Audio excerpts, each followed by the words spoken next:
One of the reasons that influenced Nashville to invest in the Parthenon is due to it being dubbed as the Athens of the South. This nickname is due primarily to the fact that Nashville is a major center for higher education. Nashville has 16 colleges and universities in its city limits, and we'll be looking at a couple of these institutions. Below is the very prestigious Vanderbilt University. Vanderbilt University was founded in 1873, and it was named in honor of shipping and rail magnate Cornelius Vanderbilt, who provided the school its initial $1 million endowment.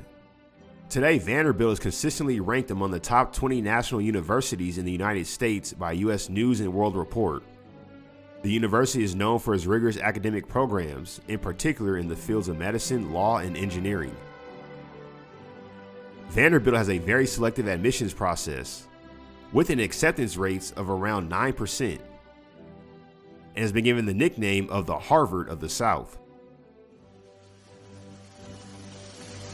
Vanderbilt's alumni have had incredible success and have gone on to be 4 heads of states, 53 members elected to Congress, 18 ambassadors, 13 state governors, and many CEOs of Fortune 500 companies.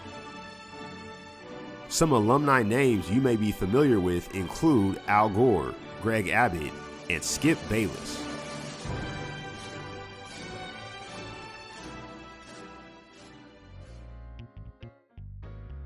Next is the historically black college of Fisk University.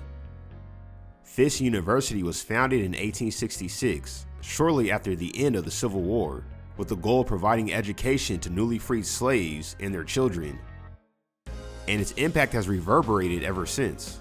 Fisk University has played an important role in promoting civil rights and social justice, with many prominent civil rights leaders including W.E.B. Du Bois, Ida B. Wells, and John Lewis having studied at Fisk. And the university has been involved in a number of civil rights activities over the years, most notably with its role in the Nashville sit-ins of 1960. Fisk is also significant for its role in preserving and promoting African American spirituals and gospel music, due to it being the home of the Fisk Jubilee Singers. The choir's performances, which included traditional spirituals and gospel songs, helped to popularize African American music and culture, and had a significant impact on the development of American music.